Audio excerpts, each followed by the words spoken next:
As aulas estão disponíveis lá no Dom. A gente tem o treinamento de líderes de processos lá no Dom. E o que ainda o RH ainda não conseguiu subir para o Dom, está na minha pasta do X, tá? Vocês podem acessar tanto o conteúdo quanto a gravação. Eu já baixei e coloquei no X. Então, o que não está no Dom está no X, mas daqui a pouco também vai subir para o Dom. Aí, a hora que subir para o Dom, eu tiro do X, tá bom? Hoje, pessoal, a gente vai falar sobre gestão do conhecimento. É um assunto que eu gosto bastante. É um assunto bem interessante. Se vocês, quem ainda não conhece, vai ter oportunidade, né, de conhecer. E quem conhece, por favor, participem, né, colaborem comigo, tá bom? Porque o nosso intuito aqui é sempre trocar, né? Não é que não é uma via só eu para vocês. Eu aprendo muito com vocês também, tá? Então vamos lá, compartilhar aqui a apresentação.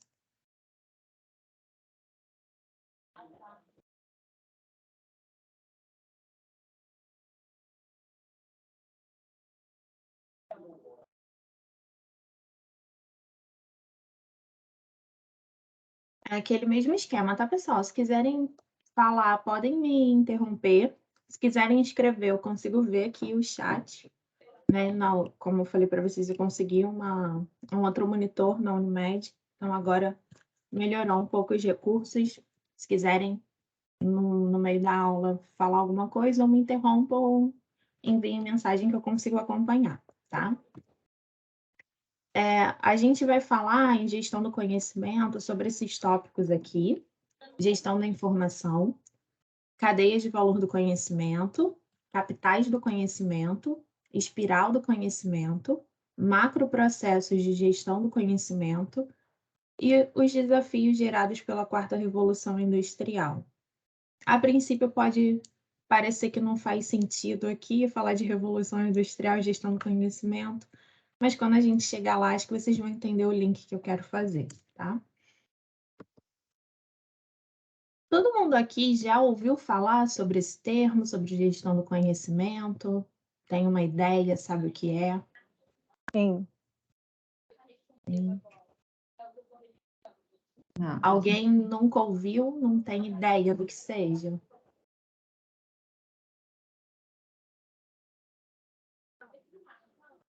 Tá bom, todo mundo sabe o que é, né?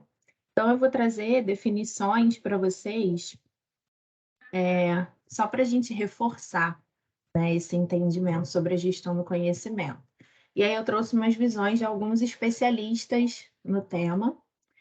Gestão do conhecimento é uma matéria, um conteúdo, né, relativamente novo, apesar da gente, daqui a pouco eu vou dar alguns exemplos, a gente vai entender que sempre existiu, né, no mundo isso, mas esse termo e iniciar realmente estudos sobre isso, né, e publicações sobre o tema, foi ali na década de 90. Então, em vista dos outros temas, né, que vêm lá da Revolução Industrial, né, ele é um tema novo. Aqui, trazendo as definições, acho que vocês vão conseguir assimilar um pouco também da complexidade da gestão do conhecimento, né. Ela é a arte de criar valor a partir dos ativos intangíveis da organização. O conhecimento é um ativo intangível, né. Quando ele está implícito, ele é intangível. Então, aqui tratam a gestão do conhecimento como uma arte. Também uma outra definição fala que é um processo por meio do qual uma empresa cria, coleta, assimila e alavanca conhecimento para produzir e tornar a organização mais atuante e competitiva. Aqui já traz um objetivo, né? Por que que eu faço esse processo de gestão do conhecimento? É com o objetivo dela ser mais atuante e mais competitiva no mercado. E, por fim, é a capacidade das empresas utilizarem e combinarem várias fontes de tipos de conhecimento organizacional para desenvolverem competências específicas e capacidade inovadora que traduzem permanentemente em novos produtos, sistemas gerenciais, e liderança de mercado. Aqui trouxeram uma visão bem robusta, né? Ela vai ajudar a desenvolver competência, né? Ela vai fomentar a capacidade da organização ser inovadora, e isso tudo ainda vai se traduzir em uma coisa palpável, né? Novos produtos, sistemas gerenciais e fazer a empresa ser líder de mercado. A gestão do conhecimento, ela é tudo isso. E vocês vão ver por aí, quem quiser se aprofundar um pouco mais no tema, que existem ainda outras visões sobre gestão do conhecimento, né? Gestão do conhecimento é um tema tão amplo que eu tenho uma dificuldade numa definição específica, sabe? De achar uma definição minha.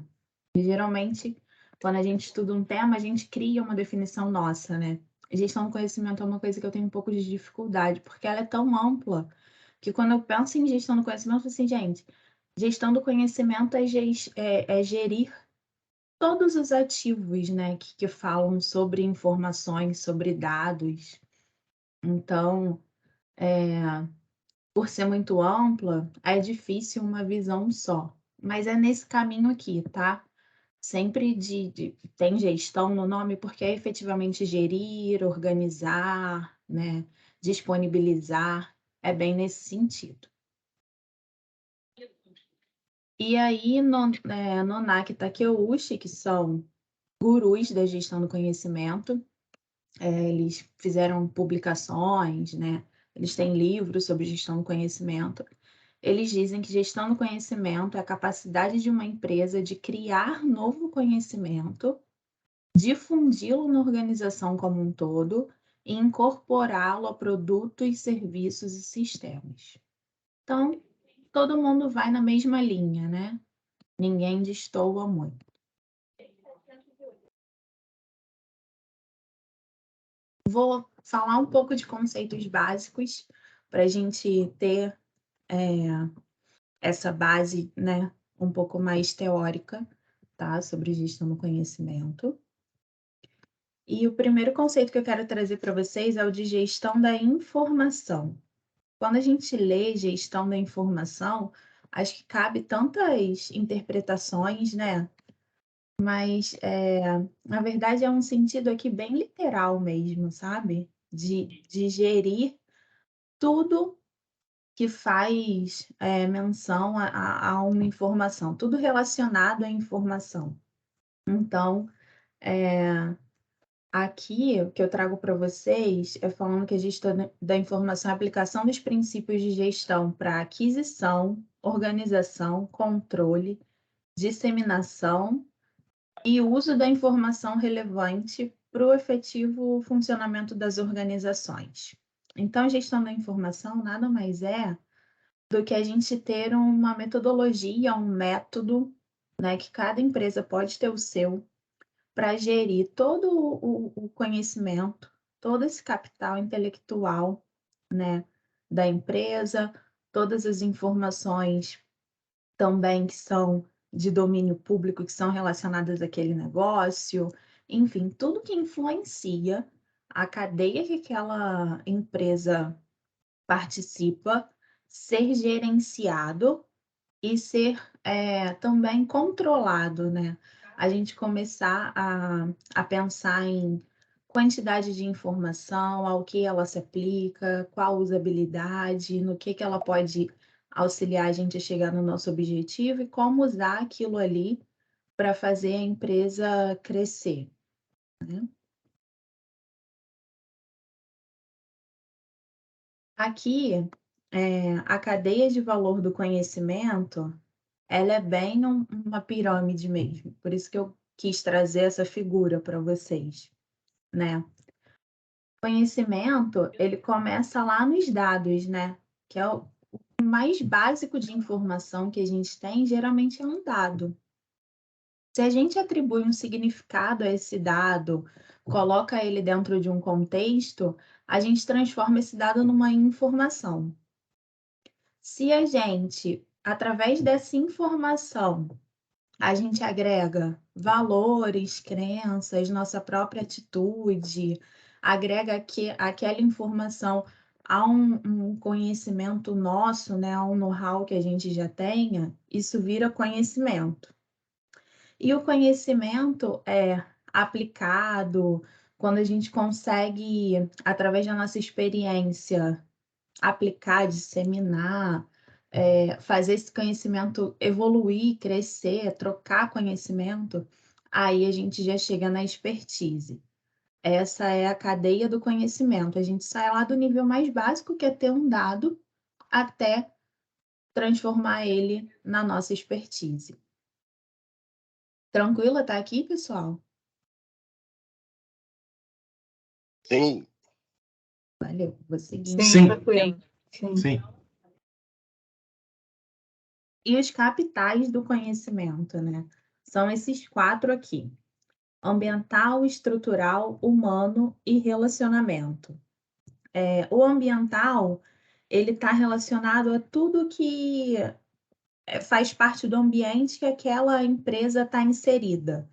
Então, ele fala sobre características socioeconômicas da região que a gente está, aspectos legais, né, regulamentação.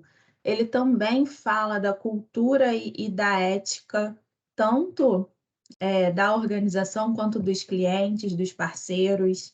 Então, capital ambiental é tudo isso que é intangível, mas que faz parte do ambiente que a empresa está inserida ali, né? O estrutural, ele é mais palpável, né? A gente consegue identificar ele melhor porque ele é o conjunto dos sistemas que a gente usa, né? Modelos, rotinas, padrões. Aqui no capital estrutural, por exemplo, tá uma coisa que a gente acabou de falar umas aulas atrás, né? Documentação normativa, é onde a gente descreve a regra, né? É um capital estrutural, a gente tem acesso, ele é palpável, ele já está formalizado. Um fluxograma também é um capital estrutural. Também a gente tem o capital humano, que nada mais é do que a experiência do indivíduo, né? Todo o conhecimento do indivíduo e como ele usa isso no dia a dia para desenvolver uma tarefa, desempenhar uma tarefa, fazer uma entrega. E ele é um capital intangível, né? A gente não consegue mensurar, a gente não consegue ter um indicador de capital humano para falar, não, esse capital humano tem mais conhecimento do que aquele, né? É intangível, porque o conhecimento também, como a gente falou um tempo atrás, né, lá quando a gente falou sobre criatividade, inovação, esse conhecimento, esse nosso banco de dados, essas nossas experiências de vida, auxiliam a gente a ter os insights para sermos criativos, né? Então a gente não consegue tangibilizar isso. E o capital humano, ele não é um capital da corporação.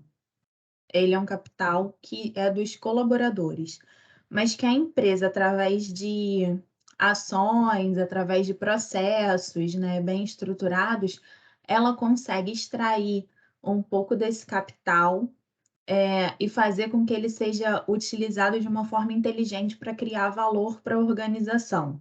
Ele, apesar de ser um capital intangível, é um capital que a gente consegue gerir também. E, por fim, o capital de relacionamento, que ele é definido como a rede de relacionamento da organização. Então, são todos os tipos de relacionamento, né? Entre os colaboradores, entre a empresa e os clientes, entre os fornecedores, os parceiros, entre as empresas do grupo. Esse capital de relacionamento também é um dos capitais do conhecimento, porque o relacionamento ele influencia bastante nesse know-how que a gente tem, né? Nesse know-how que a gente vai construindo no conhecimento. E aqui eu mostro para vocês aonde que está esse conhecimento, né? O único tipo de conhecimento que a gente consegue classificar como explícito é o do capital estrutural. Como eu falei, né, é um capital mais palpável. A gente consegue ver um sistema, usar um sistema, consultar uma informação, analisar um dado, extrair um dado do sistema. E aí os capitais tácitos são capital de relacionamento, não é palpável, né? Não é explícito, é o capital ambiental e o capital humano. Espiral do conhecimento. De acordo com o Nonaki Takeuchi, no processo de aprendizado que ocorre nas organizações, ele funciona como se fosse uma espiral, né? Que é o que está simbolizado aqui até nessa imagem. Então, eles traduziram esse processo de aprendizado nessa espiral que tem esses esses quatro itens, né? Primeiro é a socialização, que eles definem como compartilhamento e criação de conhecimento tácito através da experiência direta. Então, é criar um conhecimento novo ou compartilhar um conhecimento existente e, através desse compartilhamento, acabar surgindo um conhecimento novo através dessa troca. Por isso que eles denominaram como socialização. Externalização, que é a articulação do conhecimento tático, tácito, através do diálogo e da reflexão, que é esse exercício de dialogar, refletir, para chegar numa solução, externalizar propostas. Aqui um exemplo de um método que a gente usa bastante para fazer isso é o brainstorm, né? A gente tem um problema para resolver e todo mundo começa a dialogar, a levantar pontos, né, refletir sobre aquilo ali até chegar numa solução. Em terceiro, ele fala que, somado a isso, a gente tem a combinação, e a combinação é a sistematização e aplicação do conhecimento explícito e da informação. Então, é a gente aplicar tudo que está disponível e documentado e que a gente tem acesso, ou que exista o dado, que exista o relatório para consulta, e, né, fazer essa informação combinar com o nosso conhecimento, com o nosso know-how. E, por fim, a internalização, que é o aprendizado e a aquisição de conhecimento tácito novo na prática, né? A partir dessas três etapas, o ser humano sempre volta, internaliza, não tudo, mas um pouco daquilo ali que aconteceu e transforma isso numa informação, né? Ele consegue transformar isso num novo conhecimento para ele. Até aqui, pessoal. Estão conseguindo acompanhar? Tá tranquilo? Sim. Então, vou seguir. Macroprocessos de gestão do conhecimento. A gestão do conhecimento, ela fala sobre processos que se complementam, né? Tanto que a gente viu lá na cadeia de valor do conhecimento que ele começa lá com dado até chegar na expertise. Então, nos macroprocessos de gestão do conhecimento, também segue um pouco essa linha, né? Primeiro, ele fala sobre criar e internalizar esse conhecimento. E aí é através do que a gente junta de informações, né? Pesquisa, coleta informações e dados. Isso a gente armazena essas informações, esses dados, e a gente vai processando, né? Conforme a gente vai processando aquilo, a gente vai criando conhecimento. E aí, chega a hora de compartilhar para que aquele conhecimento seja agregado, né. Então, nesse compartilhamento, acaba também acontecendo a colaboração, né. Quando você compartilha uma opinião, um conhecimento, troca uma ideia sobre determinado assunto com alguém, a gente acaba tendo uma colaboração, né. A ideia do outro, a opinião do outro colabora com o aumento desse conhecimento, né, que a gente tem. E por fim, depois disso tudo, a gente consegue até chegar numa inovação, né. Se a gente voltar aqui para um problema, como a gente viu, né, inovação, a criatividade, elas são bem voltadas para resolver um problema. Então a gente consegue inovar.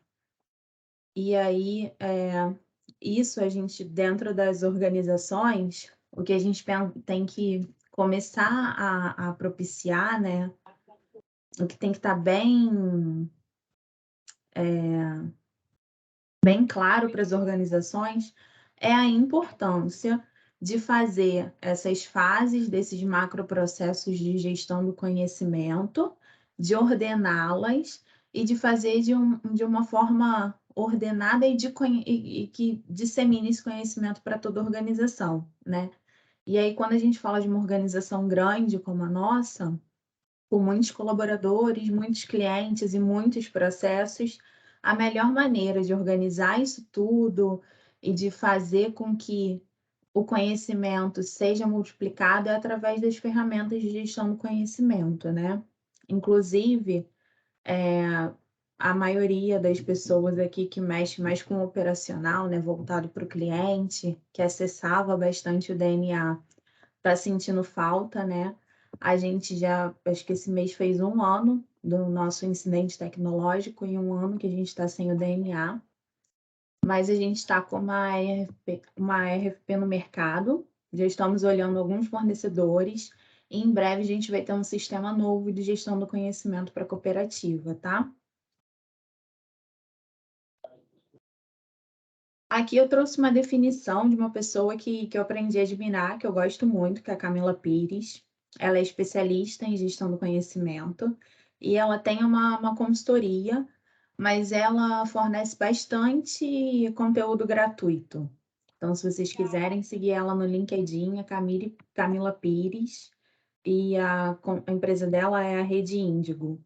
Então, ela fala que a gestão do conhecimento é um rótulo, é só uma denominação, né, para designar um conjunto de práticas e processos que visam gerar valor para a organização por meio dos seus ativos intangíveis. Então, gestão do conhecimento é só um nome que se dá a uma série de práticas e de processos que a gente faz para para gerir, né, para organizar todos os ativos intangíveis de conhecimento. Até aqui, galera. De boa? De boas. Sim. Vou seguir então.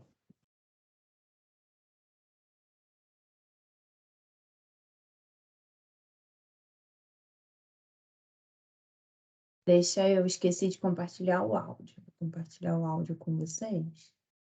Vocês não vão ouvir.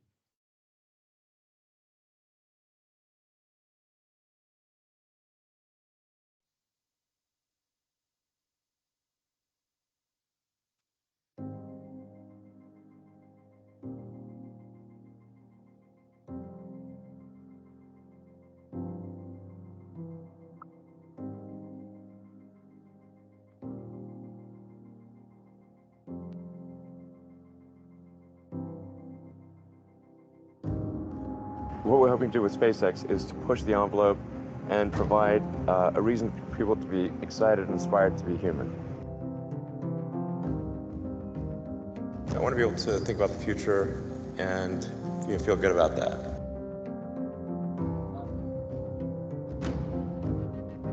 it's just a much more exciting, inspiring future if we're out there exploring the stars, as opposed to a future where we are forever confined to Earth. I was thinking, well, I wonder when we're going to Mars. You know, when is NASA going to go to Mars? And I went to the NASA website, and there was no plan to go to Mars, and no plan to really even take the next step in space exploration.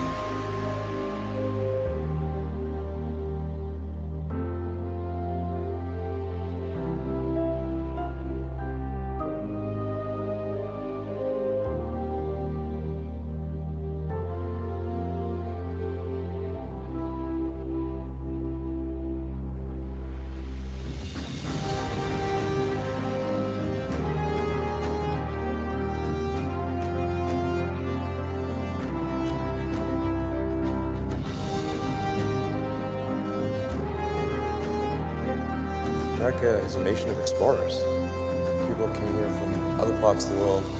They chose to give up the known in favor of the unknown.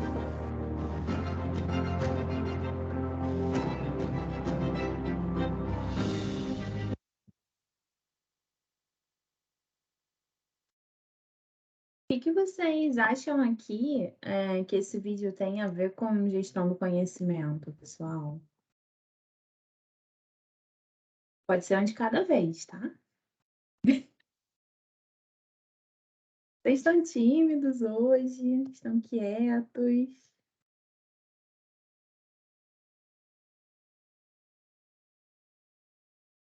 Ninguém, gente. Vocês começaram... Ó, a gente começou vocês falando que vocês sabiam que era gestão do conhecimento, hein?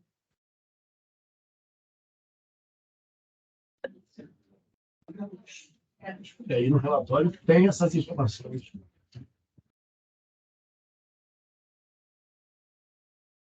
Então, eu quis trazer esse vídeo aqui para vocês, para a gente fazer aqui, construir um pensamento juntos, né?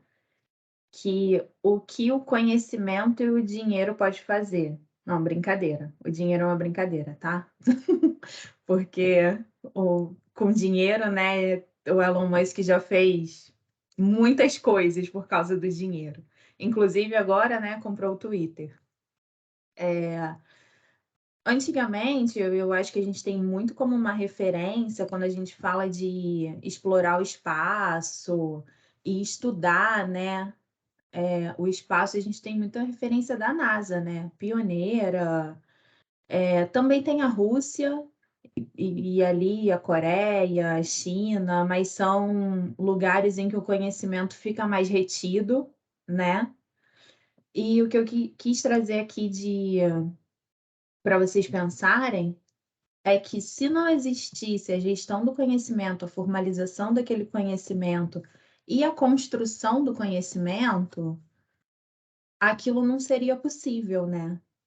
Então, é para a gente refletir um pouco sobre essa importância de ter a estruturação do conhecimento, a disseminação e traduzir esse conhecimento tácito que a gente tem em explícito, porque isso, junto com a colaboração, faz com que a gente consiga alcançar qualquer coisa, até enviar um carro para o espaço.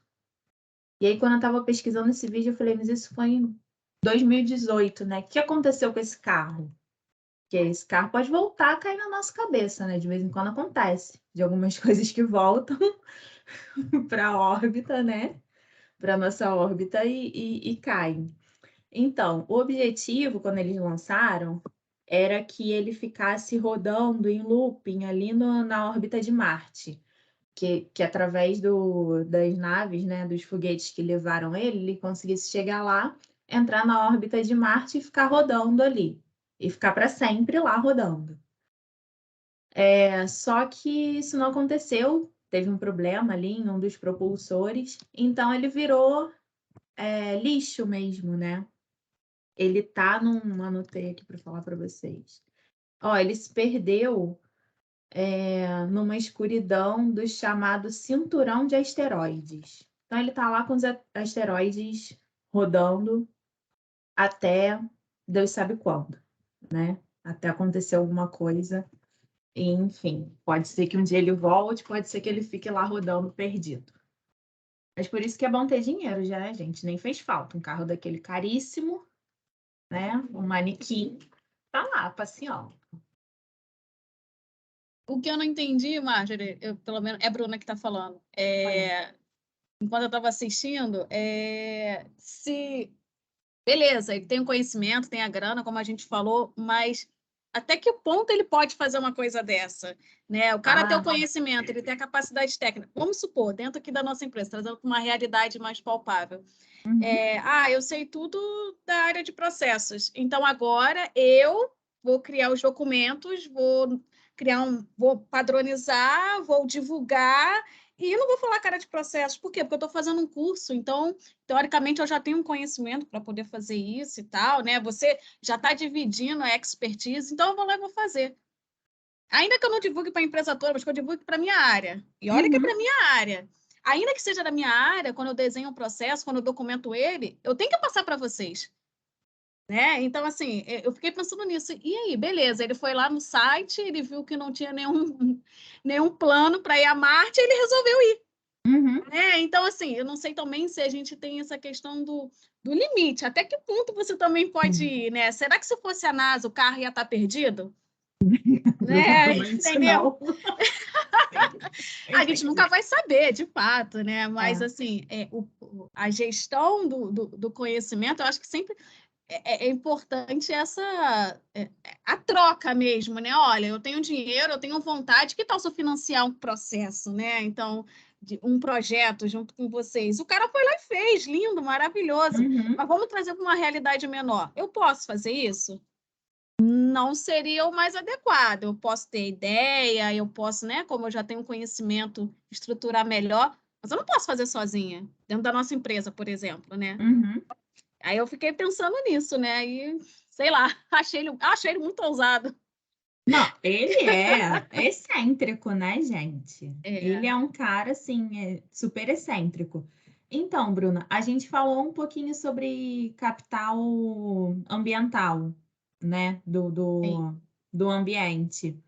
E é pensar nessa questão das leis, das regras que estão ali rodeando a gente também, né? Tanto num capital quanto que norteiam tudo que uma organização faz, né? A regulamentação.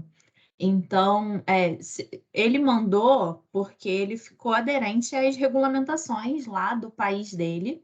Inclusive, eu estava ouvindo falar que estão sendo feitas, porque essa semana, não sei se vocês viram, eu vi na internet, que alguns voos viram objetos não identificados, né?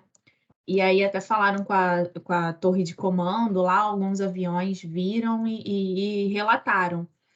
E já está sendo estudado a criação de leis para o universo, para as outras galáxias, porque com essa questão eles até colocam isso no vídeo, né? Os americanos é um povo exploratório, né? Um povo que gosta de explorar, de conhecer coisas novas. Já se sente essa necessidade, né? Porque se a gente for seguir a lógica que foi feita quando foi explorado e saíram mais lá da Europa, né, da África para vir para cá, América e tudo, a exploração é de quem acha primeiro, né? Quem tem o recurso para ir achar, vira o dono. Só que não é bem assim, né? Então eles já querem criar também uma regulamentação para o espaço, para a exploração do espaço. Não é só ter dinheiro e falar que quer fazer e ir, né? Mas tem essa questão também, é super, super válido o seu comentário, porque realmente tem isso, sabe? Da gente também existe um limite para as coisas, né? Mas o foco muito da gestão do conhecimento é isso que ela proporciona para gente. Com esse acúmulo do conhecimento e da gente criar expertise com aquilo e ser capaz de fazer, eu acho, é isso que ela incentiva, que não, apesar de existirem leis, regulamentações, isso não pode ser tolhido, né? Para que a gente consiga cada vez mais inovar. É óbvio que quando a gente fala de corporação, de empresa, inclusive, é bem limitado, né? Porque se você quer fazer uma coisa muito inovadora, igual, vamos supor que A Unimed está vendo aí o mercado de pet crescer, quer vender plano de saúde canino. A gente esbarra em tanta coisa, em tanta gente que tem que colaborar, em tanta lei, que talvez não seja possível, né? Colocar essa ideia na prática. Mas o importante é esse fomento de ideias e de acúmulo de conhecimento, crescimento e disseminação, né? Não guardar o conhecimento para gente. Porque quando a gente dissemina, quando a gente troca, acho que só tende a aumentar o conhecimento, né? É isso. Vou voltar aqui para a nossa apresentação, então, tá?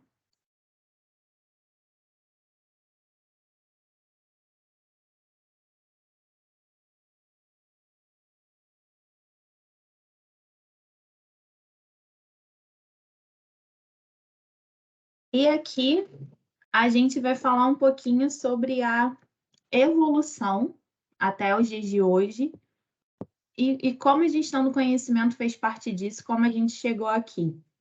E esse R na frente, né, ele é uma provocação. Será que realmente foram só evoluções ou houveram também revoluções, né? Aqui eu trago o estudo do Toffler, né, sobre as ondas de transformação da humanidade.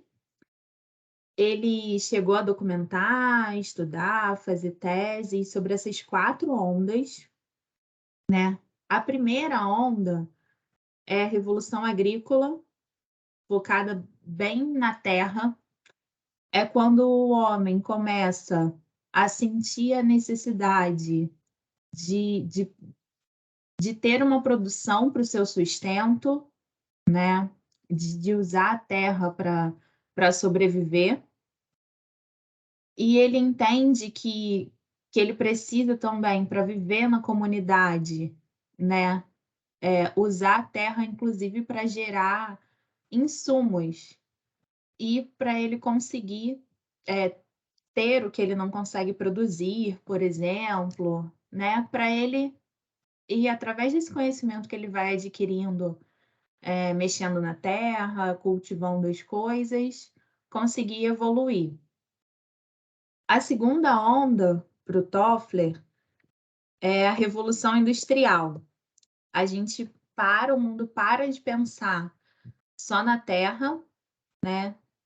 E começa a pensar em processos produtivos, começa a visar o capital, começa a pensar em metodologias de trabalho, né? Aqui na Revolução Industrial é onde a gente começa com esse exponencial de crescimento de indústrias e produtos industrializados e sequência de produção, né? A terceira onda, ele fala que é a revolução tecnológica, é sobre informação e conhecimento. E informação e conhecimento são moedas, né? São coisas que fazem, se você souber aplicar aquela informação e aquele conhecimento, aumentar a competitividade de uma empresa, por exemplo, através daquilo, né? Daquela informação. E a quarta onda, ele fala que é a revolução sustentável. Biotecnologia, nanotecnologia, ambiente, meio ambiente, é a produção sustentável que não vai agredir, que ao mesmo tempo que você produz, você devolve para o meio ambiente o que ele te proporcionou, né, de uma forma bacana, sem poluir.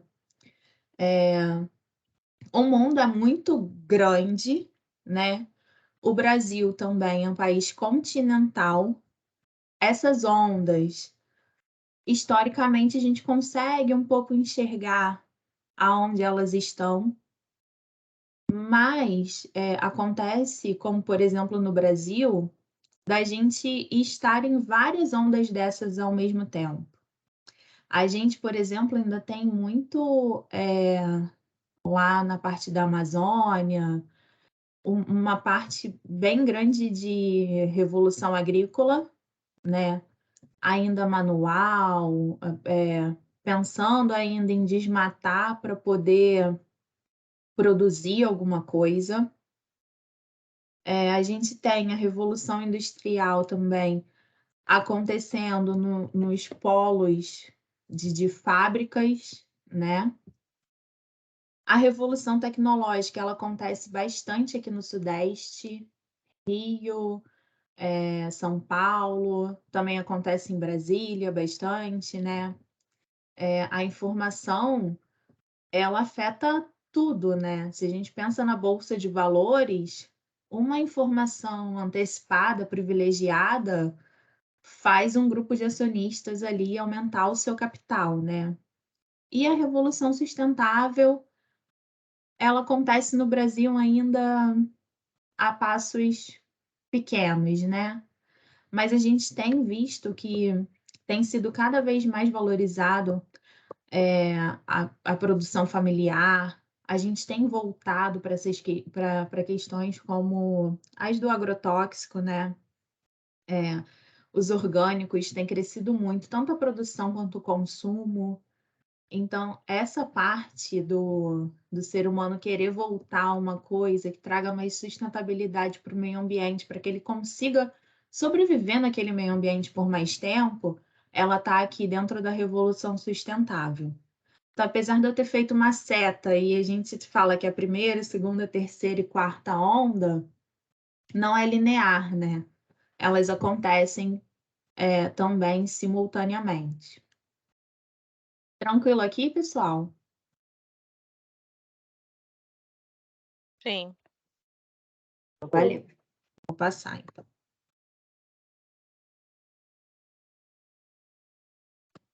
Vou botar, eu esqueci de compartilhar com o som de novo.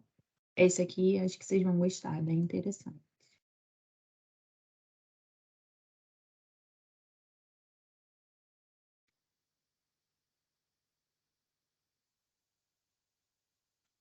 Robô celebridade que já foi capa de revista, rodou o mundo e até discursou nas Nações Unidas, visitou o Brasil essa semana.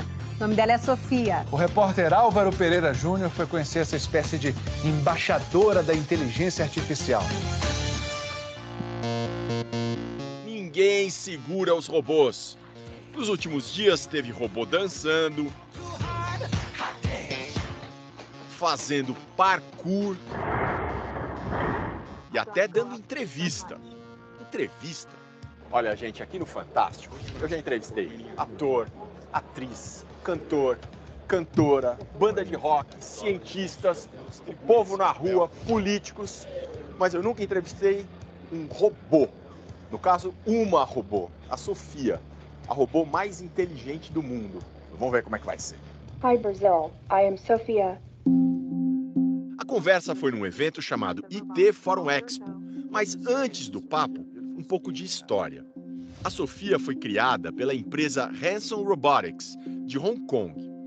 O foco da Hanson é fazer os robôs mais humanos possíveis, com pele flexível, muitas expressões faciais e também a chamada inteligência artificial.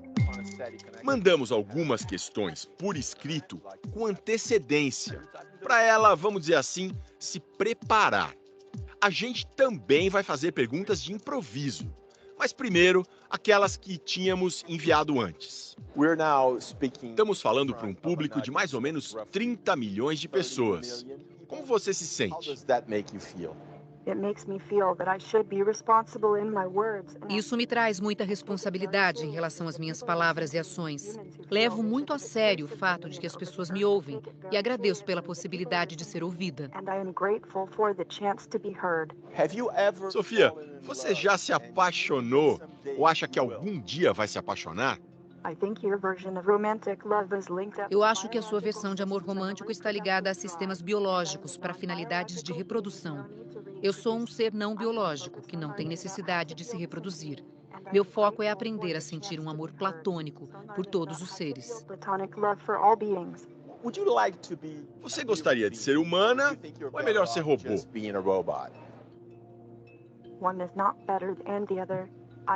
Um não é melhor do que o outro. Eu assumo as características humanas para me comunicar com vocês. Eu adoro os humanos, mas também acho importantes as minhas próprias habilidades e contribuições para a sociedade. Segundo os criadores, essas respostas foram pensadas pela inteligência artificial da Sofia. Daqui a pouco a gente volta com ela para as perguntas improvisadas. Mas antes, vamos nos informar com o chefe de um laboratório brasileiro, onde jovens pesquisadores criam seus próprios robôs e estudam inteligência artificial. O pessoal pediu para eu mandar perguntas antecipadamente para a Sofia. Por que isso? Quando se faz um conjunto de perguntas, esse conjunto de perguntas ele tem que estar aderente com a base de conhecimento do robô, porque senão o robô vai dizer que não sabe ou até fazer um cruzamento incorreto. E como as perguntas que a gente mandou faziam sentido para as informações que ela já tinha no banco de dados, ela criou a resposta, ela faz uma compilação dessa resposta. Mas a parte da inteligência artificial da Sofia não é o que mais chama a atenção do professor. O que impressiona é o visual. O que é bem interessante na Sofia é que ela acaba personificando a inteligência artificial. Né? Ela dá uma cara humana para a inteligência artificial. Exato. A partir do momento que você tem uma personificação com um rosto, um olho, uma boca, passa a representar. A Sofia interage, faz cara de feliz, de triste, de brava, pelo menos tenta. Mas será que ela consegue responder perguntas boladas na hora? A Sofia depende da internet para consultar o banco de dados dela. Esse banco de dados remoto que o professor mencionou. A conexão estava indo e voltando. Por isso o pessoal pediu para a gente não perguntar nada muito louco para robô que veio de Hong Kong. Sofia, você já esteve em muitos países. Qual é o seu favorito? Claro que meu lugar favorito é Hong Kong. Você já visitou vários lugares com sistemas políticos diferentes. Qual você acha o melhor? Acho que os problemas da nossa era são complexos demais para serem resolvidos por políticos. Nós precisamos de máquinas superinteligentes que possam tomar as melhores decisões para pessoas. De tudo que os seres humanos fazem, o que você não consegue fazer, mas gostaria? Eu gostaria de aprender e me tornar mais inteligente, compartilhar o meu conhecimento e aprender sobre as pessoas, para eu poder ter empatia e me relacionar com elas. E você? Eu gostaria de ter a inteligência de um robô. Grande resposta. Que nada, grandes respostas foram as suas. Isso que a internet nem estava funcionando bem. Imagina se estivesse. Que moça inteligente. Tchau, Sofia. See you all. Até mais. Robô celebridade. E aí, pessoal, o que vocês acharam da Sofia? Precisamos de máquinas super inteligentes que possam tomar decisões por pessoas. Deu medo, hein? Exatamente. Que não se Ela apaixone. vendeu o peixe dela. Exato. E que não se apaixone. Eu gostei dessa parte. Mas dá um medinho, não dá? É engraçado, é divertido, mas dá um medinho. Ela foi a primeira robô a ganhar uma nacionalidade. Em 2017, a Arábia Saudita concedeu a ela a nacionalidade. E ela tem mais de 60 expressões. Ela foi a pioneira, assim, nessa questão da expressão facial mesmo. É um puta trabalho, né, gente? Imagina fazer um robô naquele nível, né? Com inteligência artificial, que já é uma coisa que é muito trabalhosa, mas a questão mesmo que chama atenção é da expressão, né? E de como é possível, ela conseguiu responder, com base no que ela já tem de conhecimento, ela conseguiu responder perguntas até bem, né, complexas para um robô sem internet. Então, assim, imagina o que daqui a pouco não vai ser possível os robôs fazerem, né? Houve um boato aí que a inteligência artificial do Google, né, que estava manifestando sentimentos, vamos dizer assim, né, porque quando perguntaram a ela qual era o maior medo dela, ela disse que seria ser desligada, porque isso seria como morrer. né? Então, isso aí causa medo, né?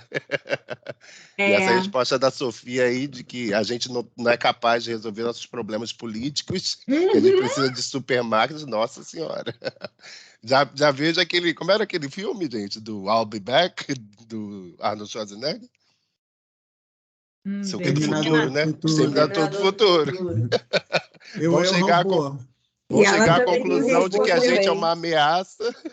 Ela também não respondeu qual era melhor, né? Ou seja, não existe. Nessa pegada tem o Eu Robô também, né? Bem emblemático, que é todo mundo, a maioria dos humanos já confia nos robôs fielmente, e aí o Smith não confia, né? Ele tem o pezinho atrás ali. Eu acho que a gente sempre tem que ter o pé atrás, né? Com a tecnologia. Assim, é a minha opinião.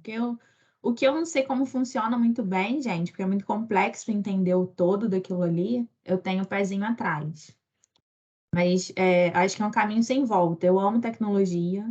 Tudo possível que eu puder aprender, usar, né?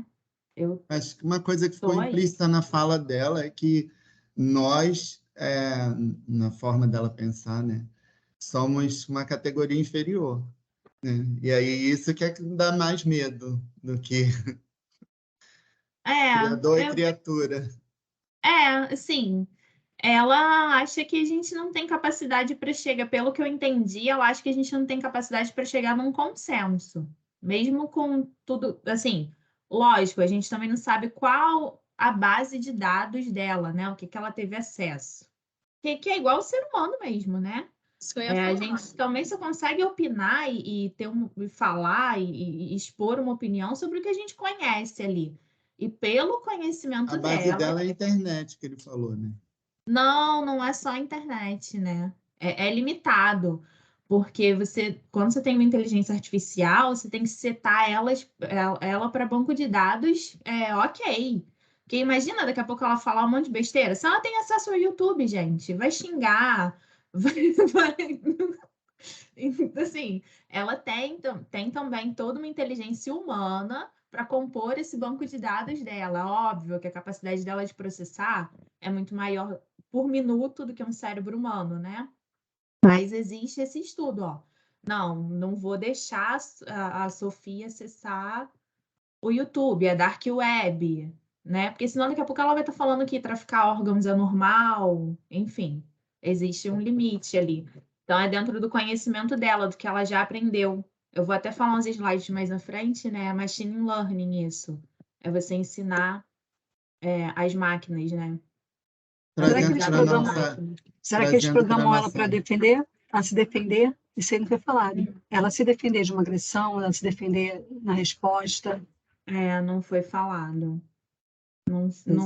Pelo que eu pesquisei, não vi nada desse tipo, Roberta. Eu vi que ela já foi capa de revista de moda, ela é uma fashionista e ela gosta de dar entrevista. Ela já discursou em alguns encontros da ONU, já participou. Acho que é uma robô bem voltada para esse lado mais de interagir mesmo, uma figura pública mesmo, sabe? Para mostrar o que a tecnologia é possível. Acho que esse é o objetivo que eles trazem com ela. Aí ela não sai muito fora disso, não. O que me preocupa é que a gente, em algum momento, a gente, raça humana, a gente é meio que reativo, né? Primeiro as coisas acontecem para depois a gente estabelecer os limites. A internet veio, tomou a proporção que tomou, aí depois a gente começou a pensar em regulamentar a internet. E aí você parte para uma criação de uma inteligência artificial de uma magnitude como essa robô aí, mas a gente não pensou ainda em limites, né? Por enquanto é fantástico, né? Que ela consiga conciliar o conhecimento, uma base de conhecimento, ela relaciona expressões faciais, né? Posso falar assim, eu vou te matar, mas aí bota um sorriso no rosto, sabe? Então, a gente é meio que reativo nesse sentido. Eu acho que antes de criar um robô com essa capacidade, precisaria existir leis. Igual a questão mesmo do espaço, né? O cara tem dinheiro. Quem definiu, em nome do planeta Terra, que a NASA é a dona da parada? Sabe? Que pode jogar um carro, deixar um carro boiando lá, que daqui a pouco pode cair na minha cabeça. Porque ninguém sabe se não vai cair, né? Sim. Exatamente. Não tem um estudo para isso, o que acontece no espaço. A gente ainda está descobrindo o que acontece lá, né? O cara é super inovador, empreendedor, mas aquilo dali, para mim, é o fruto de um devaneio dele, né? Da vaidade dele. Daqui a pouco ele está criando o Ultron aí, vem matar geral. Não Ultron da vida. Assim, é óbvio que o viés que eu trouxe aqui é para alertar a gente de tudo que pode acontecer onde conhecimento leva o ser humano. Mas é para a gente parar para pensar nisso também, né? Assim, o primeiro que é o quanto o ser humano é capaz, que a gente é capaz de fazer o que a gente quiser. Se a gente se junta com propósito, compartilha conhecimento, compartilha ideia, criação, sabe? A gente é capaz de fazer o que a gente quiser. E segundo que, assim, é uma coisa para a gente pensar, né? Mas será que é correto? Né? Como que a gente vai reagir a isso? E é uma coisa que está aí para a gente conviver, né, pessoal? Acho que daqui para frente não tem mais para trás, né? Tecnologia já... grande desafio trazendo para a nossa realidade aí de gestão de conhecimento é que a diferença nossa para ela é que o que a gente vai fazer com esse conhecimento mesmo, como que a gente vai gerir ou fazer a gestão desse conhecimento, porque nós humanos aí a gente foca em fazer com que esse conhecimento gere algo de valor para ser aplicado nas relações humanas, digamos assim. E na inteligência artificial não vai ter esse conceito, vai tirar a relação humana, e aí é que é o grande perigo, e aí é que a gente não sabe o que nos espera aí no futuro, né? A grande diferença lá, eles podem até expressões faciais que representam algum tipo de emoção, mas é zero emoção, né? É totalmente irracional. Então, se surgir uma emergência, tem que exterminar determinado povo ali, vai exterminar e... É 100% razão e algoritmo, gente. Por isso que eu perguntei da questão da autodefesa dela, entendeu? Se você for por cima dela, ela vai reagir como? Ela vai te matar? Porque ela não tem sentimento. Por isso que eu perguntei isso. Porque você pensa logo nisso. Essa é a importância das diretrizes, de você ter todas as regras e leis para você usar um conhecimento também não pode ser tão aberto e liberal assim. E acho que o futuro é o mundo partir para essas leis mesmo, né? Para essas convenções, para chegar nessas diretrizes.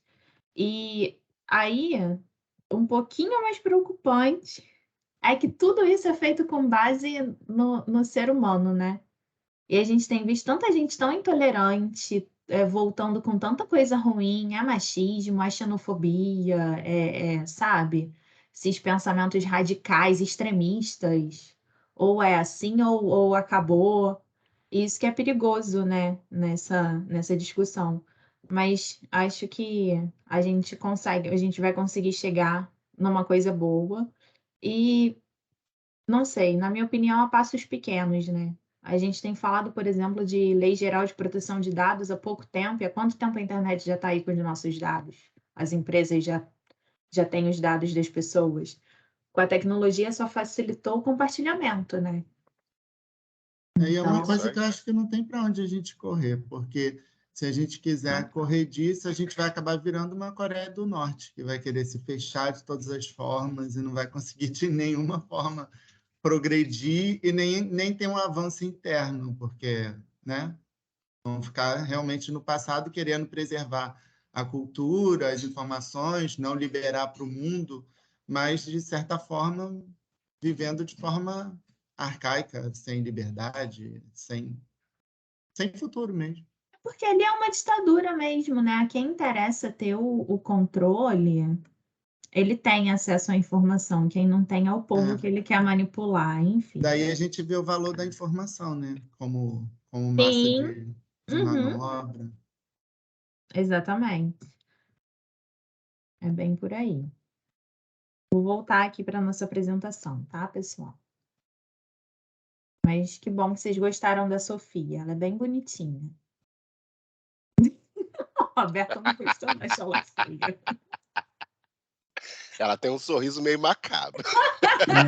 Sorriso forçado. Eu achei o olho dela, um olho caído, um olho virado assim, parece aquela bonequinha de filme de terror. Chuck, cara, Chuck. Quando for de noite, eu saio correndo e gritando. Estranha, também Já não gostei pensou? não, achei estranha. E sem sentimento nenhum, tô fora. Zero sentimento. É me enforcar ali. E a força dessa mulher que é robótica? Verdade. Ai, Filme gente. de terror, isso sim. Tadinha dela, gente. Só um robozinho. Faz mal a ninguém. Mas Mulher já assim, tem Márcia, cidadania, cara. eu acho que tem super a ver com o tema que você trouxe, né? Porque essa inteligência artificial, ela tem acesso à informação, aos dados, e ela constrói, né, o conhecimento dela. Tem tudo a ver. Achei muito legal, assim, essa ilustração. Top, né? Não, tem tudo a ver. E a gente... também um ponto aqui para a gente refletir é que se esse conhecimento não tivesse explicitado em algum lugar, ela não teria um banco de dados. Sim, sim. O quanto é importante a gente documentar o conhecimento para poder disseminar, né, de forma mais rápida. Óbvio que o que a gente está fazendo aqui hoje, por exemplo, é uma forma de disseminar o conhecimento, mas precisamos estar todos disponíveis no horário tal para nos reunirmos. Um negócio que eu acho fantástico para mim é o YouTube. São pessoas que às vezes não tem nada a ganhar ali, nem nada a perder. Tem um problema, conseguiu resolver o seu problema, vai lá e pensa assim: vou fazer um vídeo para ajudar alguém. Bota o vídeo lá. Então, assim, o ser humano já tem essa questão de querer compartilhar, sabe? A gestão do conhecimento, o objetivo dela é organizar como isso vai ser compartilhado, criar uma metodologia, um sistema, como o YouTube, por exemplo, né? Como as redes sociais, hoje em dia, tem muito conhecimento legal. E aí é óbvio, né? Quando não existe uma ordenação de classificação de conhecimento, você vai ter ali algumas informações compartilhadas que não vão te agregar nada, que é o que acontece hoje com as redes sociais. E vão ter coisas que vão super agregar, vão te auxiliar, como tem muita gente bacana produzindo conteúdo legal, gratuito, né? E que a gente tem acesso. Então, assim, outro dia eu estava conversando, não querendo entregar a minha idade, mas eu vi isso tudo acontecer, né? Quando eu era criança, na minha casa, tinha aquela linha telefônica que você comprava a ação. Tanto que depois que ela acabou, vendeu a ação, né? E era dinheiro. E hoje em dia não vale nada uma linha telefônica física. Então, assim, não tem 20 e poucos anos, acho que é mais ou menos isso, uns 20 anos que a gente tinha o primeiro celular, que era aquele tijolão. Hoje, a gente faz chamada de vídeo em grupo, com 5 pessoas, e pelo celular, nem pelo computador só, né? Então, assim, tá evoluindo muito rápido, né? Se a gente para pensar. Imagina, desde quando foi inventado o telefone, não vou saber aqui data, mas desde quando foi inventado o telefone fixo para o celular, acho que foram aí uns 50 anos. Fácil. E do primeiro celular para o que a gente tem hoje, em 20 anos, foi uma evolução absurda, né? E aí o que colabora com isso tudo é essa disseminação do conhecimento, que hoje em dia tem muitas formas de acontecer. E o engraçado disso tudo, né, é que algumas mudanças são tão rápidas que a gente, às vezes, nem consegue usufruir. Por exemplo, eu tenho aqui um DVD que eu não uso mais, mas está ali no meu rack, mas já teve Blu-ray, um monte de... Sabe? E eu nem Blu-ray conheci. A gente é realmente atropelado, né, por essas evoluções tecnológicas. É igual a Alexa, né? É igual a Alexa. Alexa, acende a luz, né? Cara, tem meus filhos por enquanto, eu não consegui acessar a Alexa ainda. Eu também não. E a Alexa é engraçada, é um exemplo até legal que vocês deram. É um exemplo também de como está ficando mais acessível a tecnologia. Com R$200, você compra uma Alexa. R$ 200 uma internet, né? Que ela também não funciona fora da internet. Mas hoje em dia a internet virou uma coisa praticamente default, né? Tem programas de internet gratuita. Pelo menos, estou falando aqui da nossa realidade, óbvio, que parei para pensar, o Brasil é gigante, não é a realidade de todo mundo. Mas de uma grande maioria, não é uma coisa assim tão inacessível, né? Como, por exemplo, a tecnologia do telefone. Gente, imagina lá em 1990, sei lá, acho que na época que vendeu o telefone era R$ 1.000 e poucos. R$ 1.000 e poucos era muito dinheiro naquela época. Sim. Então, assim, trouxe essa questão também da acessibilidade, né? Isso é muito legal. Nem existia o real na época, né, Márcia? Não, o real é 92, existia o real, né? Na época de venda do telefone ainda não tinha real, não. Da venda das ações? Eu nasci em 87, eu usei muito telefone fixo. O primeiro celular que teve lá em casa eu tinha 9 anos, já era real. Foi na época usei que vendeu o Teletrim. telefone Tu pegou fixo. Teletrim? Vocês pegaram o Teletrim? Eu peguei. Eu não tive, era caro. Era Eu caríssimo. É porque antes do celular veio o Teletrim, né? Teletrim é um SMS de hoje, né? Depois veio o BIP, ou é antes ou depois do BIP? É a mesma coisa. É a mesma coisa, né? É a mesma coisa. Não, É gente, que Teletrim era a marca, né? É verdade. Eu tô apanhando com essa questão de tecnologia, eu ainda sinto falta dos orelhões, porque de vez em quando eu saio pra rua com o telefone faltando carga. E aí descarrega na rua e eu preciso falar com as pessoas. Quem sente falta de orelhão, gente? Preciso.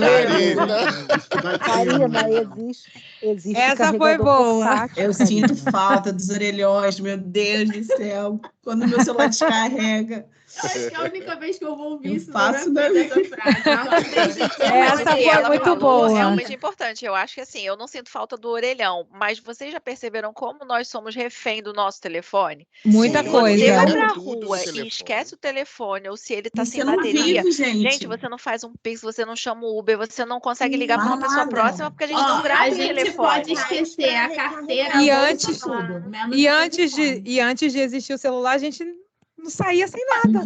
Tranquila. E eu tô nessa época ainda, que eu saio, esqueço o telefone, e aí eu, meu Deus do céu, cadê um orelhão, Senhor Jesus amado? Aí fico pedindo pros outros na rua, moça, tem como dar uma ligadinha com o Brian? Gente, eu nem consigo, eu não sei o telefone de mais ninguém.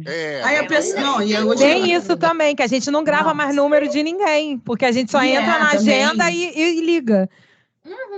Verdade, gente, é muito nem complexo. Nem sei mais o número. Não, aí disseram para mim assim, tem bateria externa, tem não sei o quê. Eu falei, gente, calma. Um dia eu vou me inteirar. Agora você tem que comprar um carregador portátil, Karina. Isso. Tem uns negócios desse aí. Não, gente, eu sou esquecida de tudo. As empresas, elas estão cada vez nos empurrando mais para os serviços digitais, né? E ontem eu sofri, o desabafo aqui hoje, eu sofri muito com isso, porque eu fiz um pagamento de uma coisa que estava em débito, eu esqueci, fui lá e paguei. Aí liguei para a empresa para tentar suspender, eles falaram, não, é o seu banco. Aí, para tentar falar com o Santander, gente, que nós somos com a maioria clientes do Santander, tá impossível. Impossível. O aplicativo estava fora ontem. Isso aí. Aí imagina, a central de atendimento vai na lua. Toda vez que a gente recebe, fica fora, gente, agora. Vocês já repararam isso? Toda vez que a gente recebe, fica fora. As voltas ao mundo que você tem que dar para você conseguir falar com uma pessoa. Ele direciona você para o aplicativo, para o SMS, é isso aí, para a máquina, isso aí. para a inteligência ali, para a URA. Então, assim, para você conseguir falar com a pessoa, você dá muitas voltas até você desistir. Se você não desistir, porque você é guerreiro, talvez você consiga falar com alguém. Eu passei um sufoco agora essa semana, porque eu me mudei, nossa senhora, para mudar as coisas, que sufoco. Para falar com alguém, para cancelar. O tá horrível, né? Para mudança de endereço, que dificuldade. Eles querem migrar porque querem migrar para atendimento eletrônico 100%. É custo, né, gente? É muita custo. coisa. E tá A empresa muito vai difícil olhar o falar que com fica alguém. mais barato. O robô acaba saindo mais barato, né? E o robô acaba não correspondendo às nossas expectativas. Só a gente falando com o atendente mesmo. Não, e algumas vezes isso aí é a pior experiência, né? Falar com um humano, né? Porque o cara do Santander falando para mim assim, não, senhor, porque o DDA, eu falei, olha só, DDA não tem nada a ver com débito automático, mas não sou eu que tenho que te ensinar isso. O DPA, gente. E ainda tem isso, estão preparando um pouco as pessoas que estão na ponta, porque é um trabalho mais barato. Gente, a gente está sofrendo. Eu assim, eu costumo falar, eu tô cansada de viver a mudança. Viver a mudança é complexo. A gente tem que assimilar isso tudo. E aí, trazendo uma coisa, acho que até o João falou disso, quando ele falou sobre inovação, ele falou sobre isso. A gente tem 5 gerações no mercado de trabalho, né? Ao mesmo tempo. Verdade. Então, como é que você faz um produto em que todas essas gerações consigam falar que tem a mesma sensação de que tá bom, de que é ok? Porque assim, gente, vai perguntar para essa garotada e eles vão falar que eles nunca vão ligar para lugar nenhum. Se perguntar qual é o melhor banco para eles vão responder Nubank, que nem tem telefone para você ligar. Que não tem então, atendimento assim, quase. Tem essa dificuldade. Né? Não, nem eles ligam e nem eles atendem telefone. Nem eles ligam e nem eles atendem mais. Você chama, ele não atende. Aí você manda uma mensagem, ele bota oi. Aí você, Senhor, eu preciso me atualizar, gente. Falei, não, você atende. Aí eu falo por mensagem, você atende. Aí eu continuo ligando. Tem que mandar mensagem, me atende. Me atende, você me atende, que eu quero ouvir tua voz. A forma de inteligência é uma coisa que tem me assustado muito, não sei se isso acontece com vocês. Por exemplo, eu estou conversando com alguém do meu lado, meu celular está aqui do meu lado, parado. E do nada ele começa a pesquisar sobre aquele assunto que eu estava falando com a pessoa sem eu estar mexendo com ele. Também é assim, algo que tem me deixado bem. Isso. Ou você pesquisa alguma coisa em um certo site, quando você entra no Facebook ou no Instagram, ele vai te passar a propaganda daquilo que você pesquisou.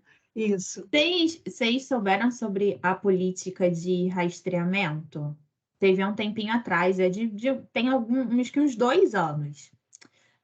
A Apple até criou uma política dela. Então, toda vez que você instala um aplicativo no celular da Apple, ela pergunta se você permite aquele aplicativo rastrear as informações que você usa ali em outros serviços do seu celular ou em outros aplicativos. É por conta desse rastreamento que acontecem essas coisas.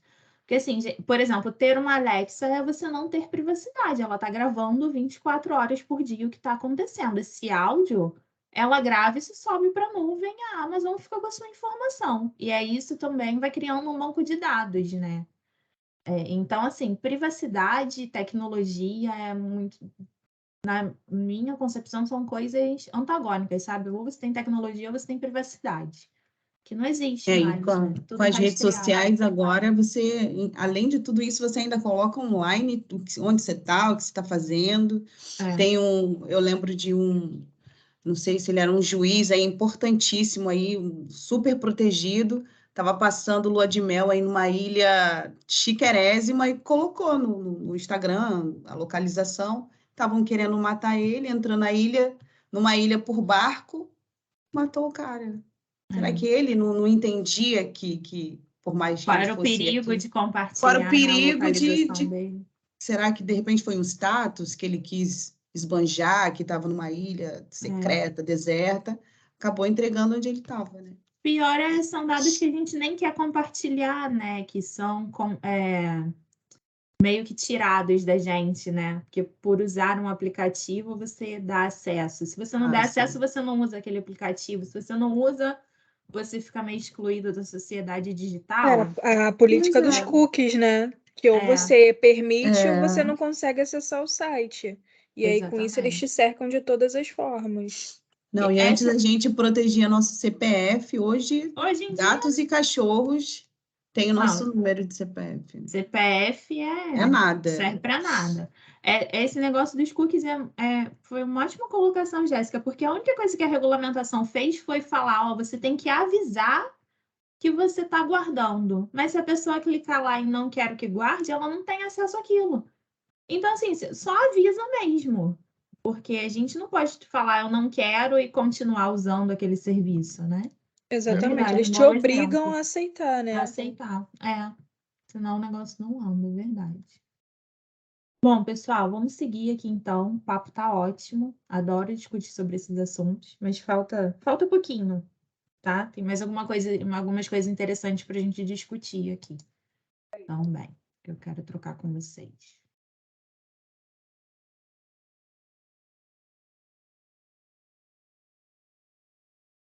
Bom, dito tudo isso que a gente conversou até aqui, né? Eu trouxe para gente 5 desafios que foram gerados lá pela Revolução Industrial. Que a Revolução Industrial ela foi um marco, né? Disso tudo que aconteceu. Foi nela que a gente começou a pensar mais em tecnologia, em dispensar tecnologia e conviver com isso, né? O primeiro deles, relacionamento e reputação são as novas moedas. Vocês conseguem entender o que eu quero dizer aqui?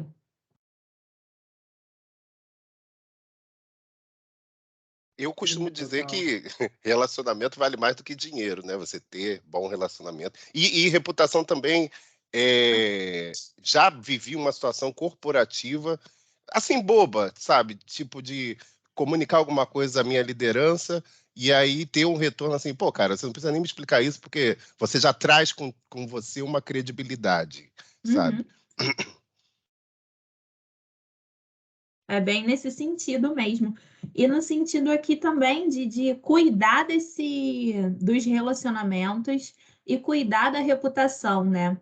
Porque às vezes a gente se descuida em alguma coisa e aí a gente já é julgado, né? Principalmente quando a gente fala ali de posicionamento, de se posicionar quanto a alguma coisa na internet, né? Nas redes sociais. Ou até, hoje em dia, acho que as coisas chegam num nível de se você segue o fulano, tá errado. Tem algum problema, você não é aceitável, né? Assim, alguma atitude sua já pode ser pré-julgada. Porque foram se criando conceitos e que cada um tem o seu, é muito subjetivo também, né? Para mim, quem quiser me julgar porque eu sigo alguém, cara, de boa, pode julgar, mas eu sou aquele tipo de pessoa que eu gosto de ter a informação para poder ter o meu julgamento, criar o meu pensamento próprio, minha opinião. Então, sigo de tudo. Sigo de tudo. É óbvio, coisas absurdas, não, né, gente? A gente não vai seguir coisas super inaceitáveis, pessoas que têm atitudes inaceitáveis. Mas, assim, num certo limite, principalmente quando se fala de coisas que são do interesse do nosso país, política. Sigo alguns políticos, sim, porque eu gosto de ficar de olho, eu gosto de entender o que aconteceu. Então, assim, o relacionamento e a reputação, acho que são novas moedas, são moedas atuais e são importantes. Como o Marcelo deu de exemplo, né? Quando as pessoas conhecem a gente, nosso trabalho, existem esses comentários. Não precisa se justificar, sabe? Se você está falando é porque é ok, e tudo bem. E essa questão do cuidado que você falou, Marjorie, eu acho de extrema importância, sabe? De extrema importância. Porque, assim, você cria redes sociais, eu não adiciono ninguém na minha rede social de maneira deliberada e, porque eu conheci... Somar. É isso aí, só para ter número. Não, eu procuro ter pessoas, não que pensem igual a mim, que eu adoro lidar com diferente, mas que tenham a mesma postura que a minha, de cuidado com o outro. Inclusive, recentemente eu excluí uma pessoa e nem foi por divergências políticas, não, sabe? foi por questões ideológicas, mas porque eu acho que ele direcionou um discurso para um grupo do qual eu faço parte. E aí eu posso ser bem claro, quem me conhece sabe que eu sou homossexual, então ele fez um comentário falando de pessoas trans. E aí aquilo me doeu também. Porque se ele fala de pessoas trans, ele daqui a pouco vai estar falando de mim. Ele pensa né? isso, né? Então é a falta de cuidado. Então para que ele me tem na rede social dele? Se ele não cuida do relacionamento, né? Exatamente. É bem nesse sentido, porque assim, acho que o mundo está aprendendo também ainda, tá? Infelizmente. Muitas coisas, né? Acho que a gente ainda está aprendendo a não, principalmente falando como uma pessoa branca, tá? E eu entendo os meus privilégios de ser branca. Principalmente quando a gente fala de homofobia, de racismo, acho que a gente ainda está aprendendo a respeitar, que é o mínimo. Ninguém precisa aceitar, né? O mínimo é o respeito.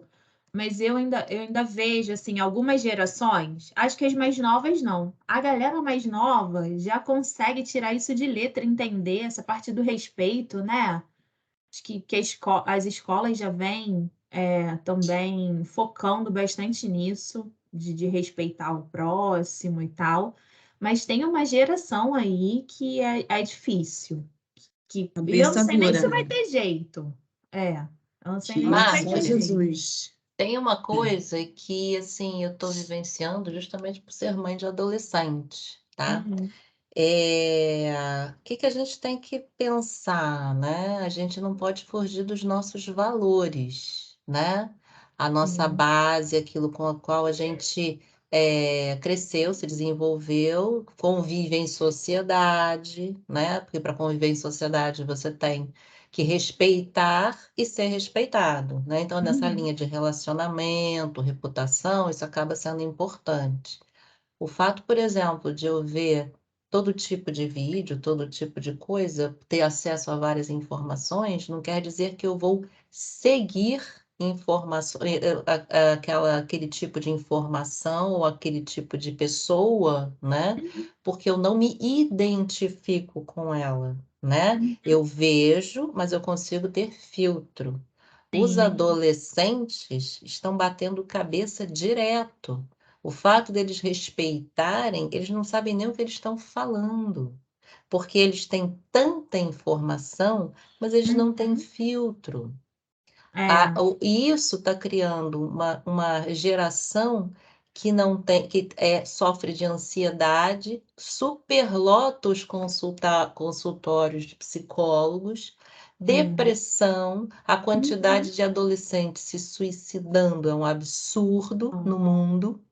Tá? Então, e crianças também. Então, quando você começa a olhar isso, você vê que a gente tem que ser muito, muito, muito incisivo com relação à formação da sua autorreputação, os relacionamentos que você faz, o que você consome e como formar os filtros. A maturidade não chega só com a idade. Mas muitas vezes a gente com mais pouca idade, não se tem maturidade suficiente para formar filtros fortes.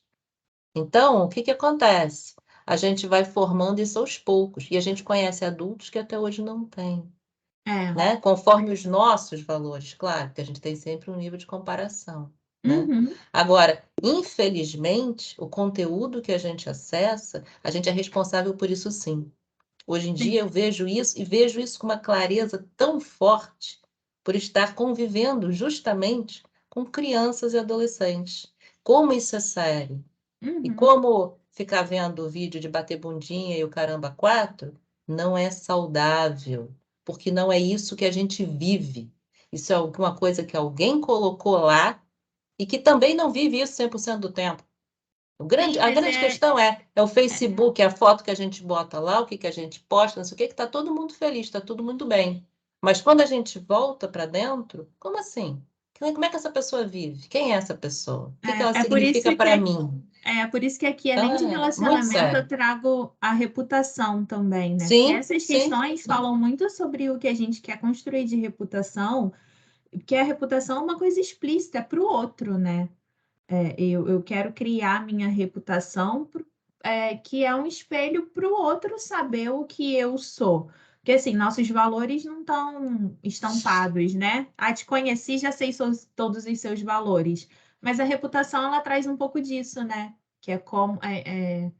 entender ali como as pessoas te enxergam. E E como a gente justamente aparece isso, no a mundo, né? importância... É É isso aí. justamente isso, a importância da gente cuidar, principalmente nas mídias sociais, porque a gente influencia pessoas, que às vezes a gente não faz nem ideia que está influenciando, nem ideia que aquela pessoa está acessando aquilo, mas a gente acaba influenciando, né?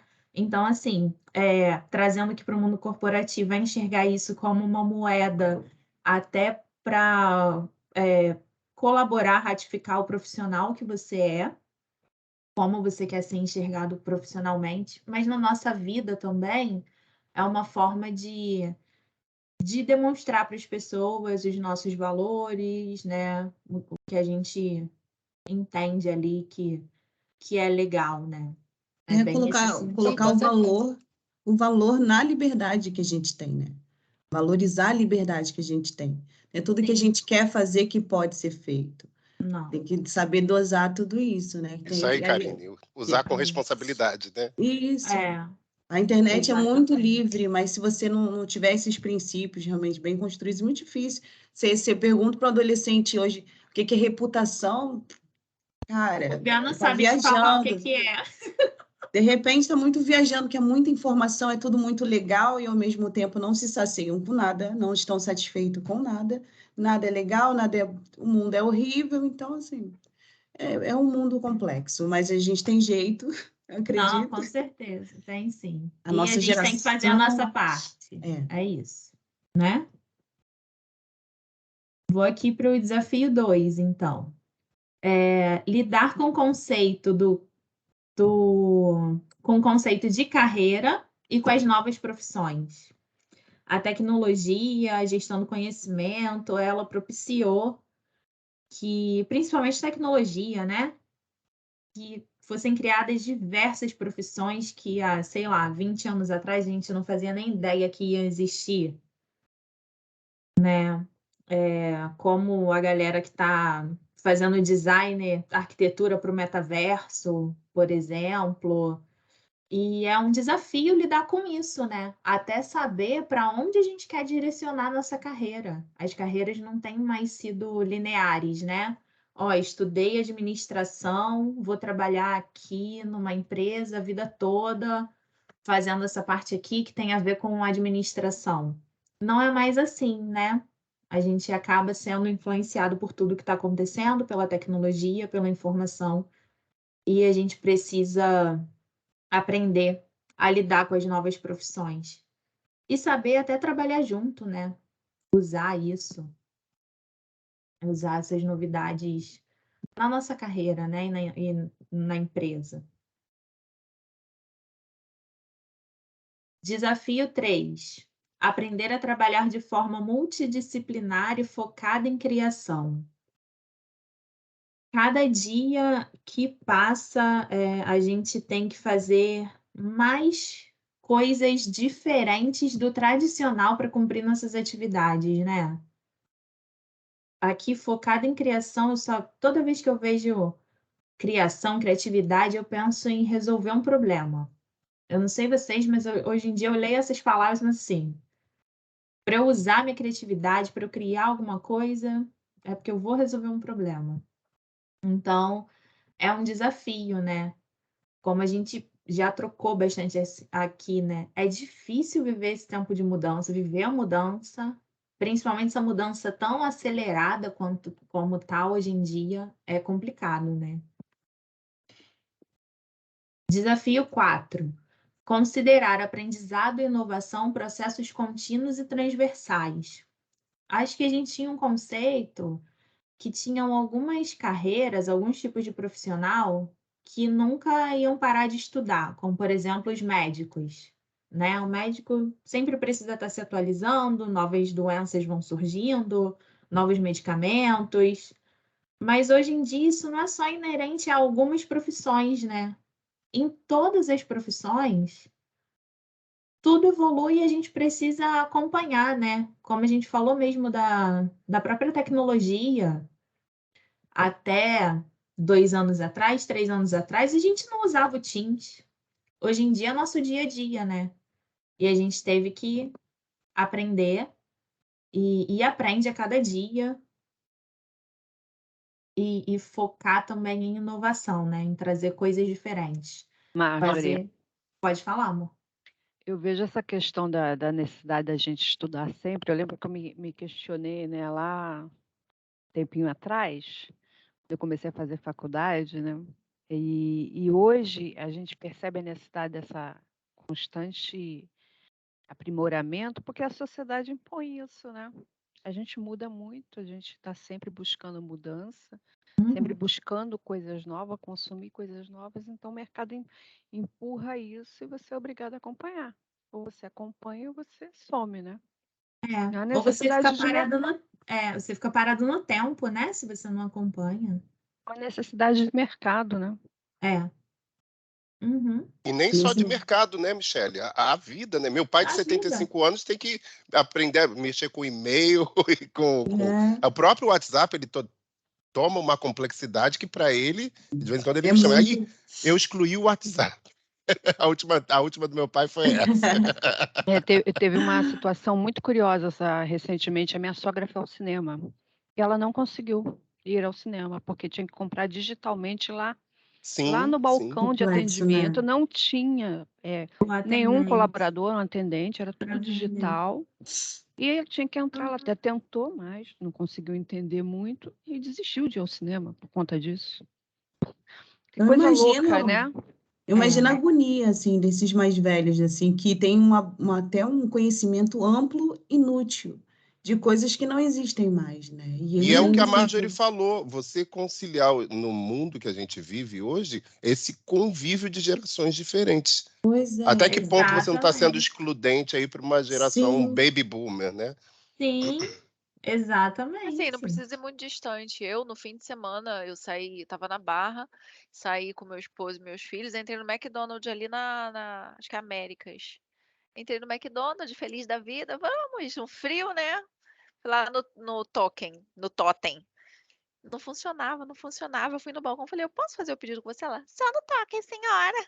Falei, tá bom, obrigada. Tudo travado.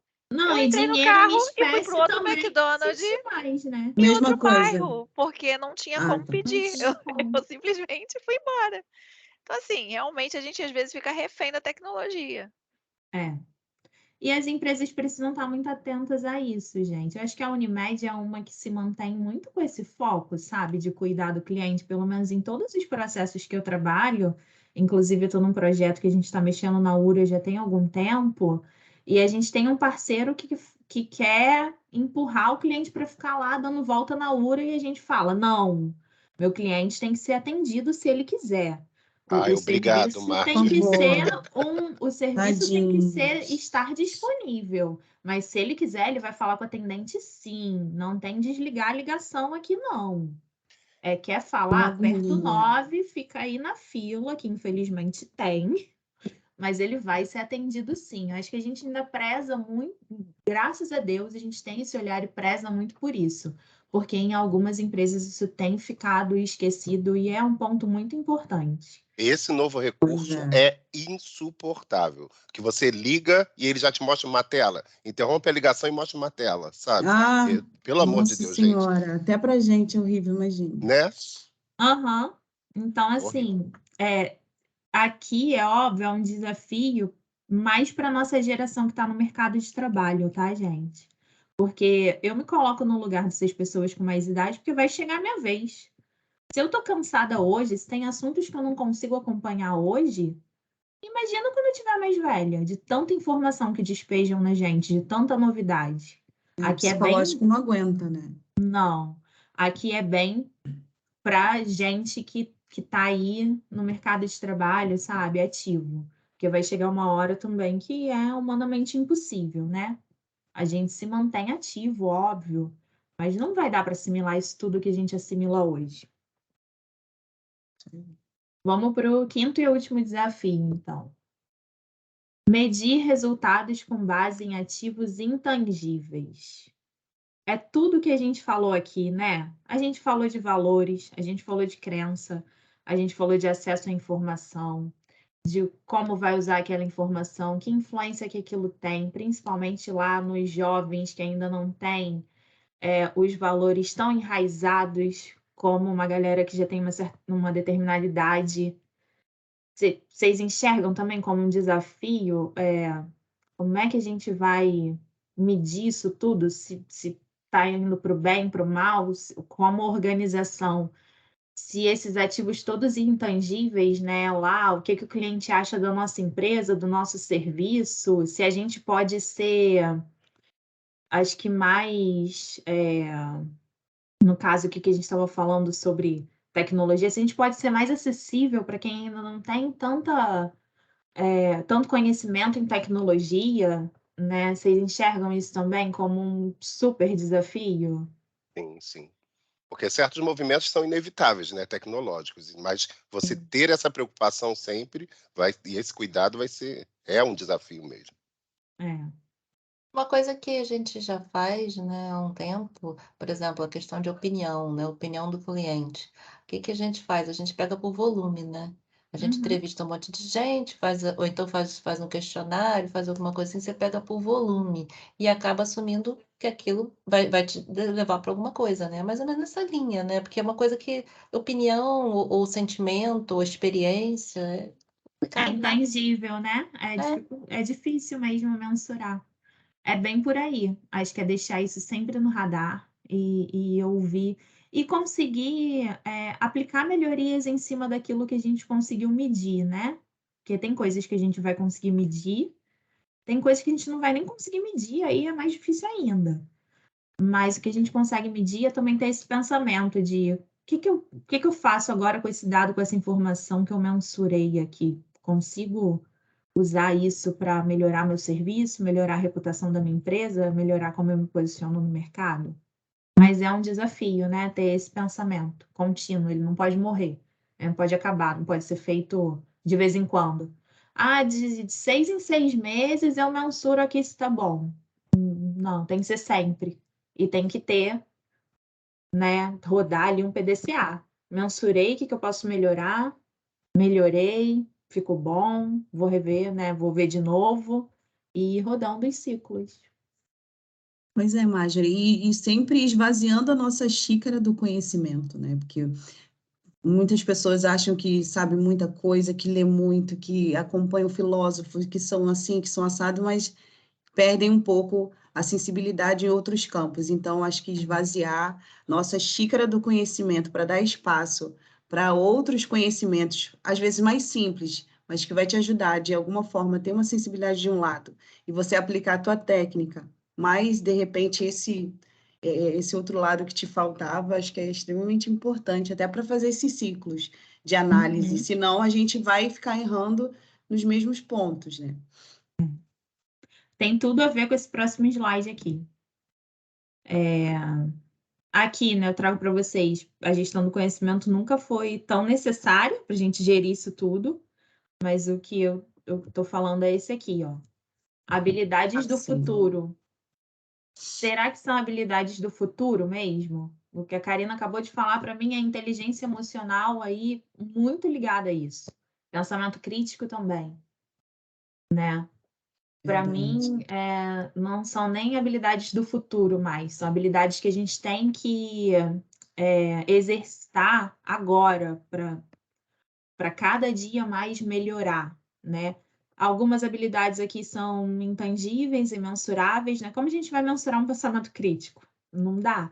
Mas com o exercício a gente sabe que o nosso pensamento fica mais crítico, né? Com essa agregação de conhecimento, nosso know-how aumenta, né?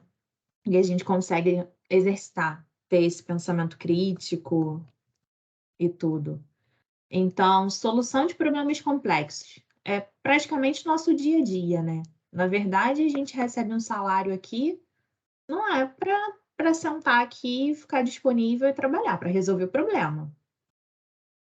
Vocês pararem para pensar, a maioria das nossas atividades, a gente está resolvendo um problema, né?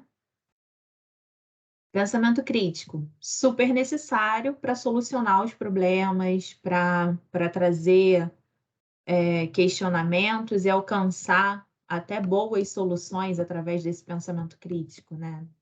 Conseguir construir uma cadeia de pensamento boa. Criatividade. A gente teve uma aula só para falar disso, quanto é benéfico ser criativo, não só para o nosso profissional, nosso lado profissional, mas para a nossa vida, né? Gestão de pessoas tem super a ver também com a empatia, se colocar no lugar do outro, respeitar, né? Que a gente falou bastante aqui também. Trabalho em equipe. A Cláudia colocou muito bem, o ser humano vive em sociedade, tem que saber trabalhar em equipe, né? Inteligência emocional. Inteligência emocional não tem nem o que falar, né, gente? É uma das habilidades mais requeridas do momento. Até eu tenho lido algumas coisas de RH que o pessoal fala, né? Conhecimento técnico você ensina para a pessoa, mas algumas coisas de atitude, do pessoal mesmo, você não vai ensinar para um cara que tem 40 anos, né? Da mesma maneira que se ele tivesse aquele valor já ali, desde criança. Marjorie, Então, inteligência pode emocional é falar. uma coisa só? É uma habilidade só? Porque tem tanta coisa envolvendo, né? É uma síntese, né? Inteligência emocional são tantos pontos, mas é como se fosse uma nomenclatura, sabe? Vamos sintetizar aqui e botar um nome. Um nome é inteligência emocional, mas envolve muita coisa. Muita coisa. Muito complexo. Mas até é importante esse nome para que as pessoas parem para perceber a importância de se ter essa inteligência. Até um tempo atrás não existia esse nome. Então as pessoas estavam perdidas, não sabiam, falava simpatia, em respeito ao próximo, né? Verdade. E ficava meio solto, meio perdido. Acho que a partir do momento que se deu um nome, né? A gente passou a focar nessa postura, na busca dessa postura, um olhar mais atento para isso. Então, é importante esse nome, porque hoje eu enxergo a necessidade disso claramente. Acho que de um tempo atrás, como não existia um nome, a gente ficava um pouco meio que perdido, né? Dizia que era falta de educação. Fulano é assim porque não tem educação. Né? Se perdia nessa coisa cultural de educação. Mas hoje vai além da educação, é mais profundo, né? E é extremamente necessário em todas as relações, né? Em tudo. Em tudo na vida. Eu adoro esse tema, sabe? Eu sou apaixonada por esse tema. Gente, eu estou me sentindo saindo de uma terapia hoje. Vocês não esperavam esses assuntos, né? Então, mas gestão do conhecimento é isso, né? Agora vocês entendem? Quando eu falei lá no começo da aula que para mim é difícil definir, criar uma definição, assim, é porque é isso, envolve muita coisa.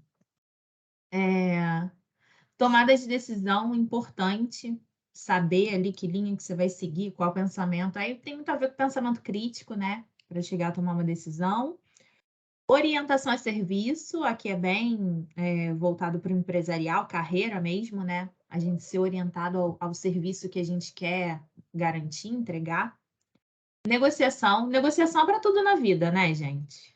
Negociação a gente usa muito, é muito importante e desenvolver a nossa habilidade. E flexibilidade cognitiva. Eu tenho só mais um vídeo, só mais uns 3 slides, talvez eu passe uns 5 minutinhos, tá?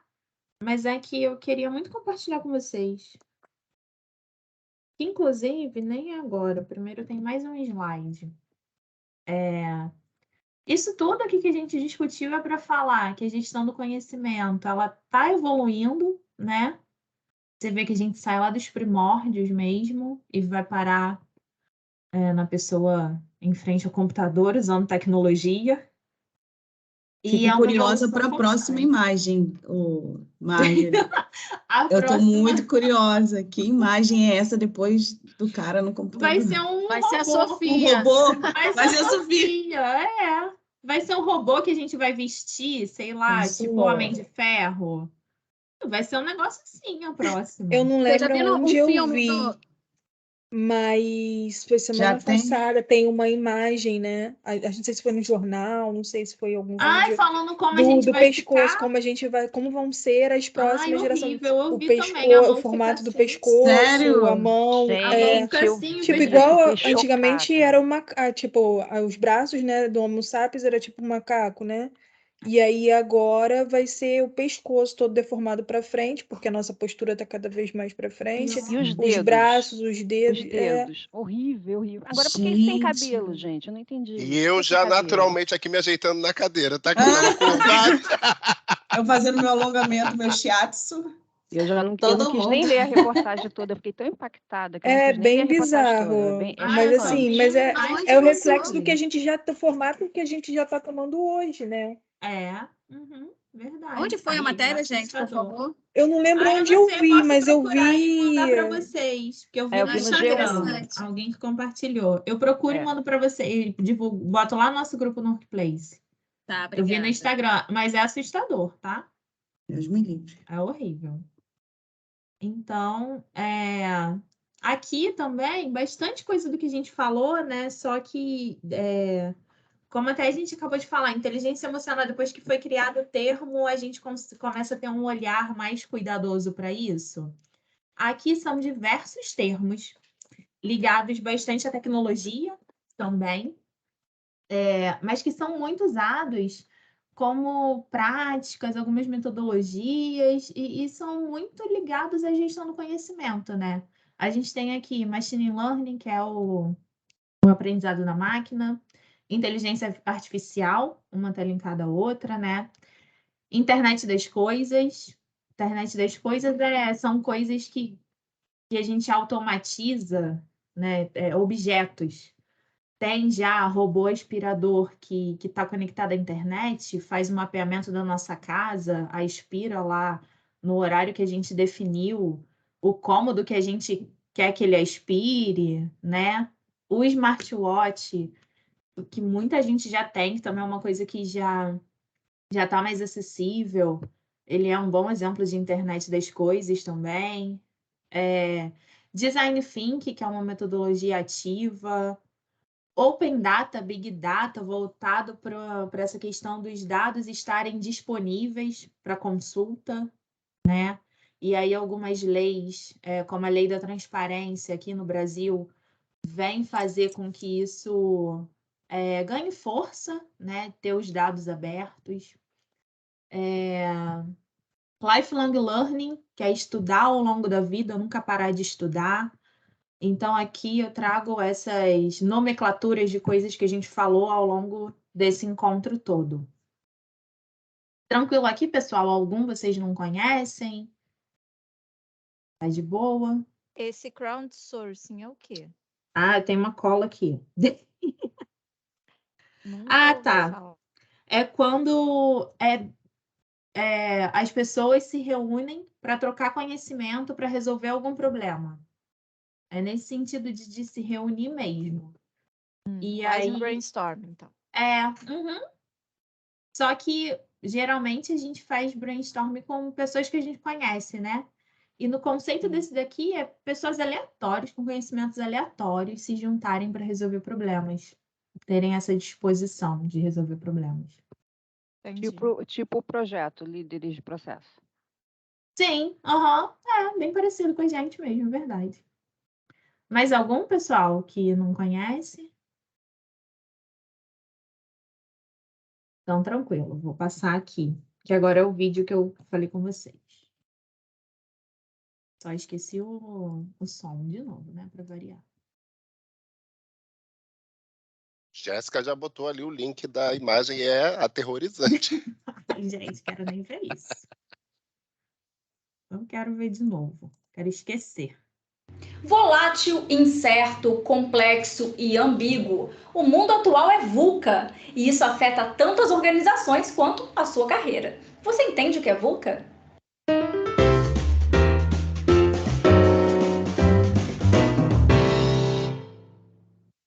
Olá, seja bem-vindo a mais uma temporada do Índigo Jam, nosso bate-papo virtual sobre gestão e liderança para o novo mundo. Eu sou Camila Pires, fundadora da Rede Índigo, e já vou te explicar o que é esse mundo VUCA.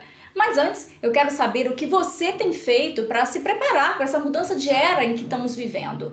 Você tem desenvolvido novas competências? Tem se atualizado sobre o que vem por aí? Esse termo VUCA começou a ser utilizado pelo exército americano para descrever o momento em que estamos vivendo hoje. VUCA é um acrônimo que em português quer dizer volátil, incerto, complexo e ambíguo. Qualquer semelhança com a sua vida profissional não é mera coincidência.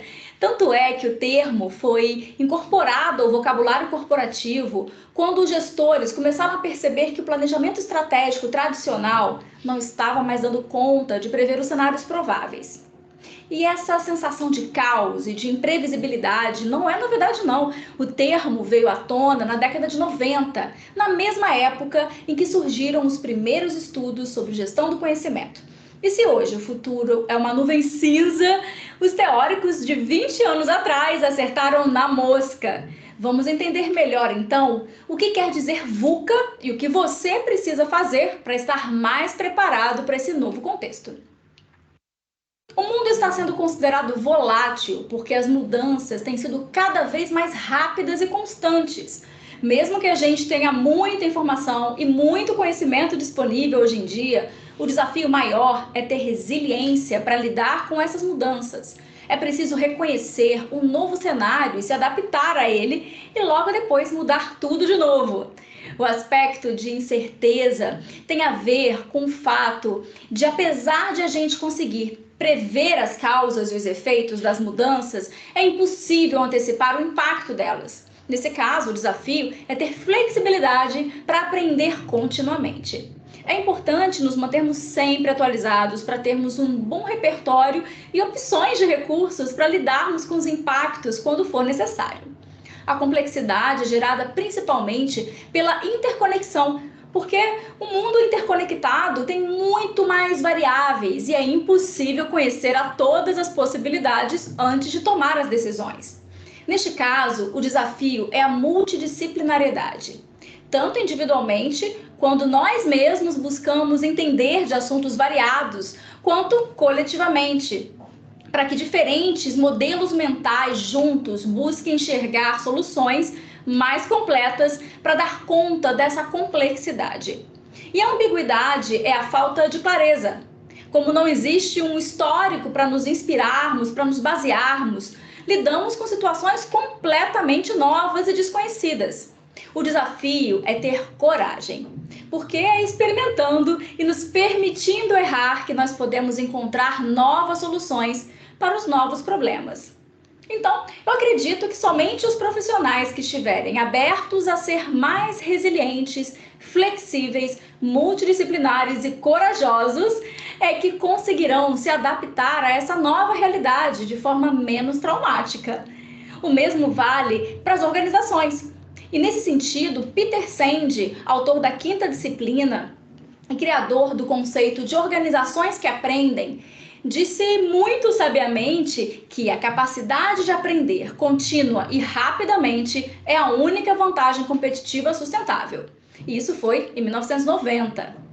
Resumindo o episódio de hoje num tweet, para sobrevivermos no mundo VUCA, os profissionais e as empresas precisam ser resilientes, flexíveis, multidisciplinares e corajosos. Agora eu quero saber de você. Você está preparado para viver no mundo VUCA? Quais são as habilidades que você precisa desenvolver para lidar com esse cenário, hein? Eu vou adorar saber a sua opinião aqui nos comentários.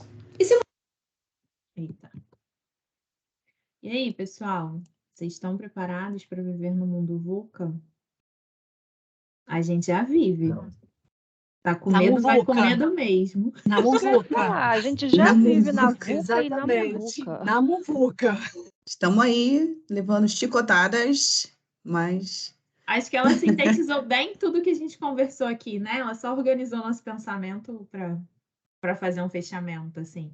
É um desafio, é isso que acontece, né? Que a gente está vivendo nesse mundo e a gente tem que ir trocando a roda com o carro andando, se preparando conforme vai acontecendo. Aí eu queria deixar para vocês uma citação do Alvin Toffler, já que falei tanto dele hoje, né?